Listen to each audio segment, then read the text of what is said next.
BJP বলতো আমরা নাকি দুর্গাপুজো করতে দিক না, ভাবতে পারো। আজকে দুর্গাপুজোকে কেউ যদি একদম বিশ্ববরেণ্য করে থাকে, কেউ যদি ইউনেস্কোর মতো জায়গাতে নিয়ে গিয়ে তাকে অ্যাওয়ার্ড দিয়ে থাকে, তার নাম মমতা ব্যানার্জি। 10 দিন 12 দিন 15 দিন ধরে পুজো হয়। এবার সরস্বতী পুজো হয়েছে প্রায় 7 দিন 8 দিন ধরে। ভুল বলছি কিছু আমি?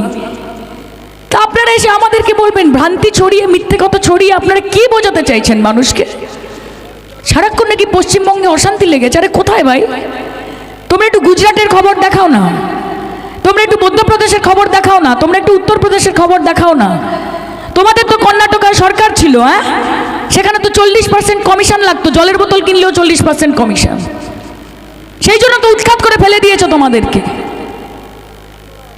তোমরা আমাদেরকে এসে জ্ঞান দেবে না এবং মানুষের মধ্যে মানুষের বিভেদ ঘটানোর চেষ্টা করবে না। আমি যেই বুক থেকে ইনশাআল্লাহ মাশাআল্লাহ বিসমিল্লাহ বলি, সেই বুক থেকে আমি হরে হরে বলি, রাধা কৃষ্ণ